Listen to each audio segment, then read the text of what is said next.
Que se passerait-il si on protégeait les océans? Aujourd'hui, la biodiversité marine connaît un déclin sans précédent, dû notamment à la surpêche. Alors quelles seraient les conséquences concrètes d'une protection ambitieuse des océans? C'est ce dont on va parler dans cette vidéo avec Raphaël Seguin, doctorant en écologie marine.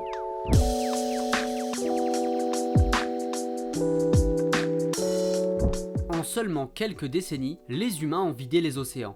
D'ailleurs, depuis la fin des années 90, les volumes de poissons capturés sont en déclin au niveau mondial, malgré l'augmentation de l'effort de pêche. C'est dans ce contexte que des États ont créé des aires marines protégées, des espaces maritimes délimités dans lesquels ils interdisent ou réglementent les activités humaines. Aujourd'hui, environ 8% de la surface des océans est couverte par une aire marine protégée. Ça, c'est pour la théorie. Mais vous allez voir qu'en y regardant de plus près, les choses sont bien différentes. Voyons par exemple le cas français. Avec plus de 10 millions de kilomètres carrés, la France possède le deuxième plus vaste domaine maritime au monde, après celui des États-Unis. En 2022, Emmanuel Macron annonçait que la France avait dépassé ses objectifs de protection. Je voulais vous annoncer aujourd'hui que nous avons dépassé l'objectif de 30% cette année grâce au décret qui a été signé ce matin et qui permet l'extension de la réserve naturelle des terres australes françaises, ce qui permet d'atteindre 33% de la superficie française classée en aire protégée.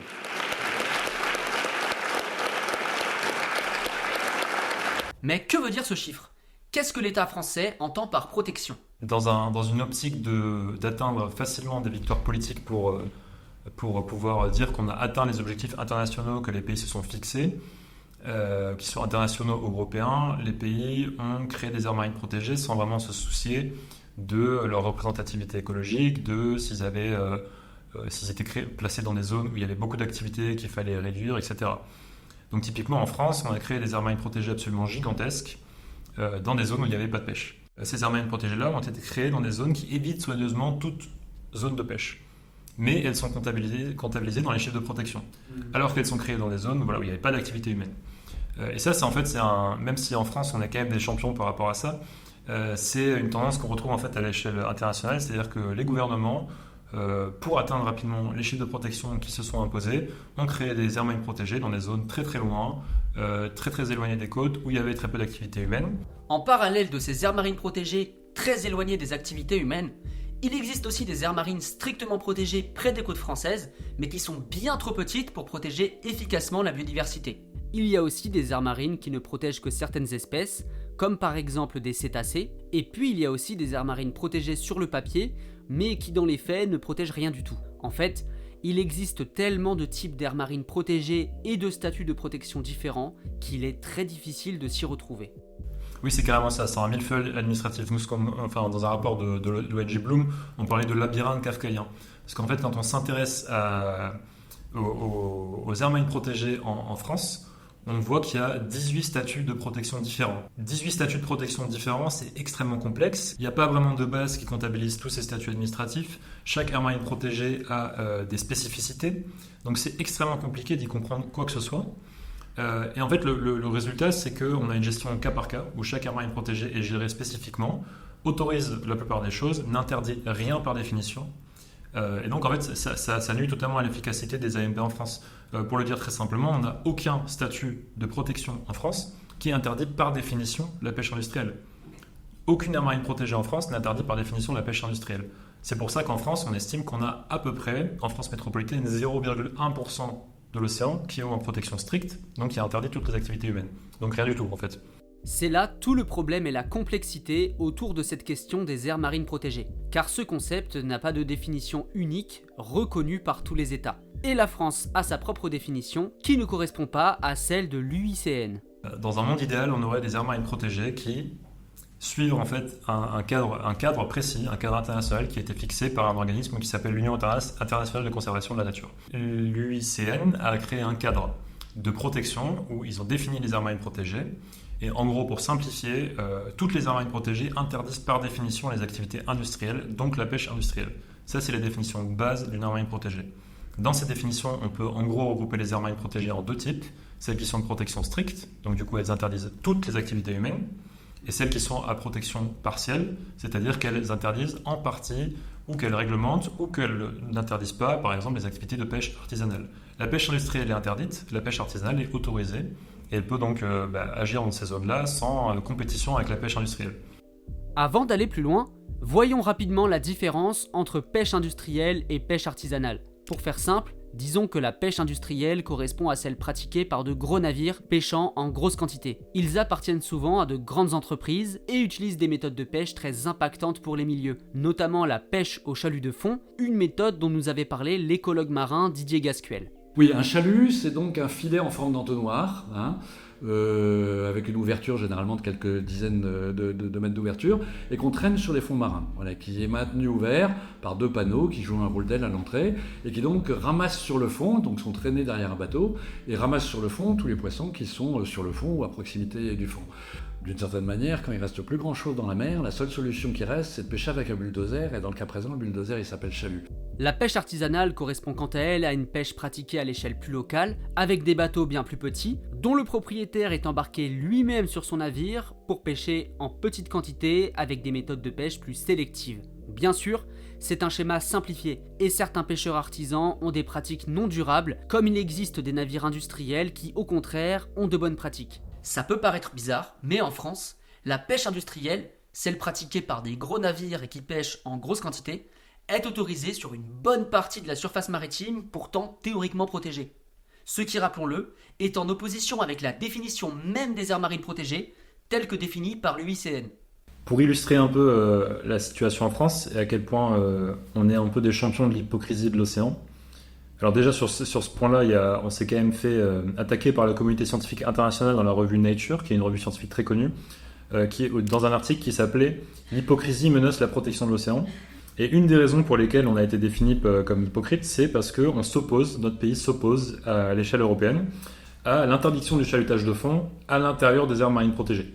Donc le chalutage de fond étant l'une des méthodes les plus destructrices pour l'océan, une méthode, comme l'expliquait Didier Gascuel, dont il faudrait progressivement sortir, tout court, que ce soit dans les AMP ou non, on s'oppose à cette interdiction dans les AMP en France.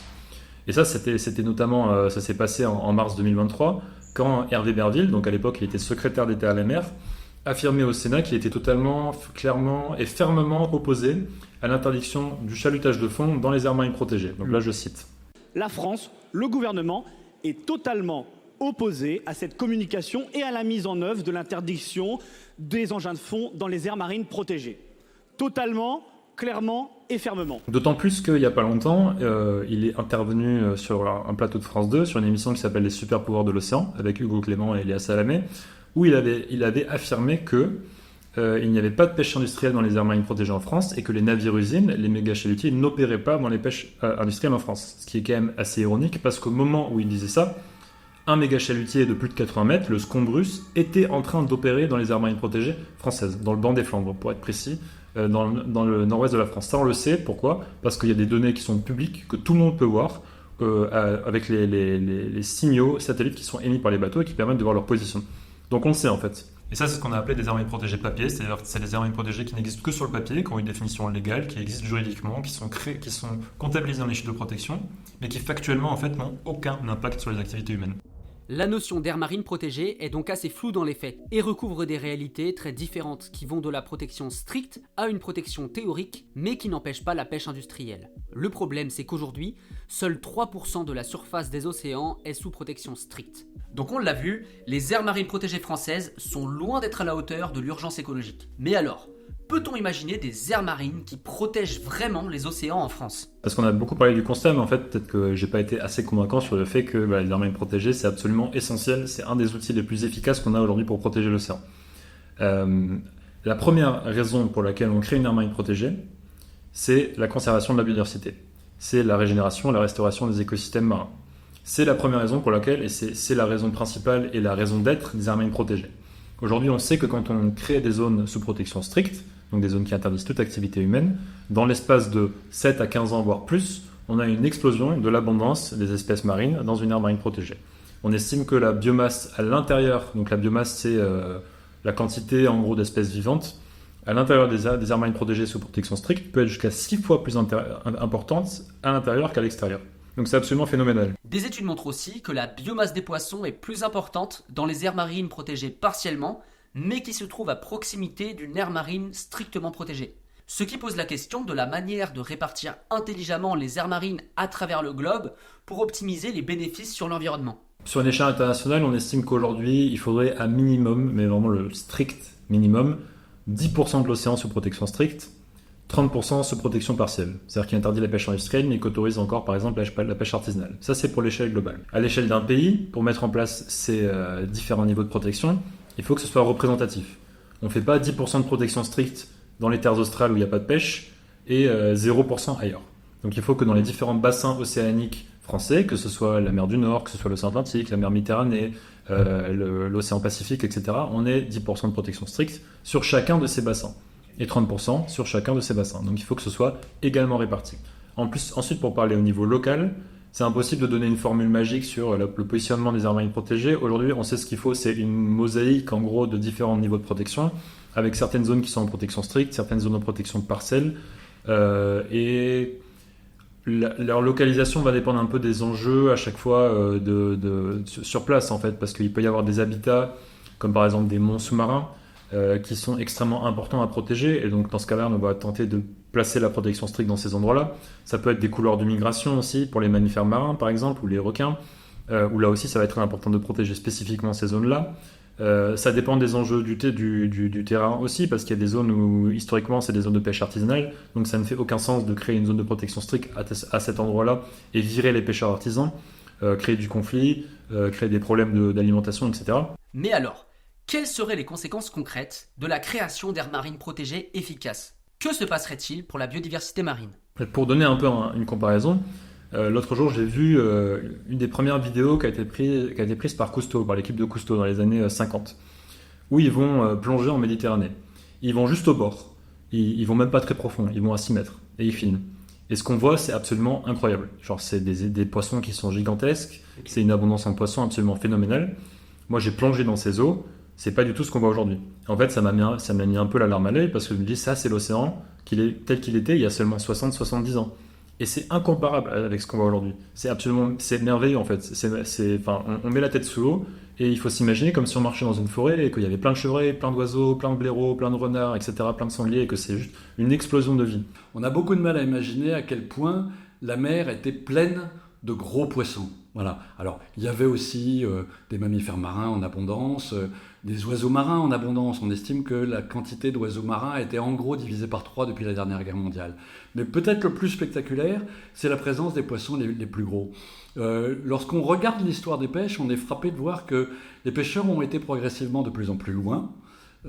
Et chaque fois qu'ils arrivaient dans de nouvelles zones, ils s'émerveillaient d'y découvrir des poissons énormes qu'ils avaient complètement oubliés et qu'ils pensaient ne pas pouvoir exister. Et ça, c'est ce qu'on peut retrouver aujourd'hui avec les aires marines protégées. Un océan en bonne santé. Un océan où on peut mettre la tête sous l'eau et voir quelque chose qu'aujourd'hui, il est extrêmement rare de voir ailleurs, et certainement pas sur les côtes méditerranéennes. Cette explosion de vie au sein des aires marines strictement protégées pourrait aussi être bénéfique pour les pêcheurs, car les poissons adultes et leurs larves se retrouveraient aussi à l'extérieur des zones interdites à la pêche, puisqu'évidemment, les poissons n'ont pas connaissance des frontières humaines. Même si l'ambition principale d'une zone de protection stricte, c'est de protéger la biodiversité marine, le vivant, il y a des bénéfices indirects pour les pêcheurs artisans. Notamment parce que vu que les populations marines se reconstruisent à l'intérieur des zones de protection, il peut y avoir des exportations, donc des migrations d'adultes, de larves, de juvéniles à l'extérieur de l'AMP. Donc en fait, ils repeuplent aussi le reste de l'océan. Les zones de protection stricte permettent de repeupler le reste de l'océan, les zones annexes, etc. En fait, on reconstitue un écosystème marin qui est en bonne santé et aujourd'hui qui n'existe quasiment plus. Donc forcément, ça a des bénéfices sur la pêche, parce que la pêche artisanale, et les pêcheurs le savent très bien, dépend d'écosystèmes marins en bonne santé pour pouvoir être durable, pour pouvoir durer sur des décennies. À l'inverse de ce qu'on fait aujourd'hui, c'est-à-dire pêcher en énorme quantité sans réfléchir à la durabilité et du coup forcément en vie de l'océan. Donc c'est dans ce sens-là que les zones de protection stricte ont un intérêt, parce que les pêcheurs artisans en bénéficient directement aussi. La pêche artisanale serait également renforcée par l'interdiction de la pêche industrielle dans toutes les aires marines protégées. Ça permettrait de maintenir des emplois, puisque la pêche artisanale nécessite plus de main-d'œuvre que la pêche industrielle. Ça profiterait donc plus largement aux économies et aux populations locales. En parallèle de l'amélioration des aires marines protégées, il faudrait aussi changer en profondeur la pêche pour retrouver un équilibre entre biodiversité et exploitation des ressources de l'océan. Les AMP, leur but, c'est de protéger la vie marine. Leur but n'est pas de transitionner la pêche vers un mode de pêche plus durable, parce qu'on prête souvent des fausses intentions aux zones de protection. Le but des zones de protection, c'est de restaurer et de protéger la vie marine. Si on fait juste ça, si on crée juste des AMP super efficaces, on va juste déplacer l'effort de pêche. À l'extérieur des AMP, il va y avoir de la pêche industrielle, mais ailleurs. C'est pas le but. Le but, c'est d'avoir une pêche durable. Donc, en parallèle des AMP, qui sont des outils absolument indispensables, parce qu'il faut qu'on laisse l'océan se reposer. Donc, un truc que j'ai pas dit, c'est que contrairement au continent où on n'a pas des cultures partout. Alors, on n'a pas de l'agriculture partout. Si on avait de l'agriculture partout, ce serait absolument catastrophique. Il n'y aurait plus de forêt, il n'y aurait plus de diversité, etc. Donc, il n'y a aucune zone. Il y a des zones qu'on laisse tranquilles. Dans l'océan, il n'y a aucune zone. Toutes les zones où on peut pêcher, on pêche. Quasiment toutes les zones où il est techniquement possible de pêcher, il y a de la pêche. La superficie couverte par la pêche est 4 fois supérieure à celle de l'agriculture. Donc c'est un truc absolument énorme. Donc si on crée juste des zones où il n'y a pas de pêche, ça ne va pas vraiment avoir d'impact sur la durabilité de la pêche industrielle. Donc en parallèle de ça, il faut interdire les méthodes de pêche les plus destructrices. Donc sortir petit à petit du chalut de fond, réallouer les quotas de pêche, donc ce qui détermine combien de poissons on a le droit de pêcher, à la pêche artisanale. Permettre aux pêcheurs de transitionner vers une pêche plus artisanale, plus douce, donc des techniques de pêche plus douces pour l'environnement. Là, je pense aux ligneurs, aux casiers, aux fileyeurs, et organiser tout ça. Et si on arrive à organiser tout ça, on aura une pêche qui est non seulement beaucoup plus intéressante d'un point de vue durable, mais aussi beaucoup moins gourmande en carburant, beaucoup moins gourmande en subventions publiques, parce que c'est nos impôts qui financent la destruction de l'océan, qui financent la pêche, et on peut espérer donc avoir une pêche durable en parallèle des aires marines protégées. Imaginons maintenant que la situation s'est renversée. Nous sommes en 2050 et les demandes de scientifiques et d'associations comme Bloom ont été entendues. Une part importante des océans est aujourd'hui strictement protégée de toute activité humaine. À quoi ressembleraient ces espaces ? Que se passerait-il pour la biodiversité marine dans son ensemble ? On peut imaginer qu'il existerait une mosaïque d'aires marines protégées réparties intelligemment à travers le globe, avec au moins 10% des surfaces des océans sous protection stricte où toute pêche serait interdite. Les populations de poissons se seraient reconstituées, ainsi que les populations de prédateurs comme les requins, les mammifères et les oiseaux marins. Les pêcheurs artisans seraient favorisés par rapport aux navires industriels, ce qui serait bénéfique pour les économies locales. Et c'est faisable en fait. Alors ça c'est vraiment un truc qu'il faut dire, c'est que c'est totalement faisable en fait. Genre c'est possible. Et ça va se faire parce que comme il y a beaucoup qui disent genre ça va se faire, soit ça va se faire dans la douceur et dans la transition, ça va se faire de force. Mais on peut pas de toute façon continuer comme aujourd'hui parce que on est dans un modèle de pêche industrielle qui est à bout, qui ne fonctionne plus, qui ne peut pas tenir, rien que par des contraintes énergétiques et techniques, il ne peut pas continuer. Donc ça va se faire. Donc ça c'est déjà un bon message. Et à quoi ça va ressembler ?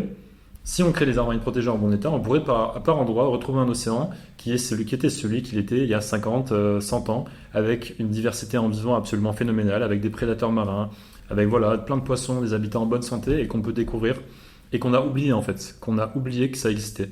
On part du principe que ce qu'on découvre aujourd'hui dans l'océan est normal, mais en fait on découvre un monde qui est fondamentalement dégradé. Donc ça c'est vraiment quelque chose qui serait merveilleux. Enfin moi j'espère vraiment pouvoir voir ça un jour de ma vie avec mes propres yeux et plonger en France sur les côtes méditerranéennes dans des océans qui sont en bonne santé. Et du coup, à cet égard, 2024, le président Macron a décrété que c'était l'année de la mer.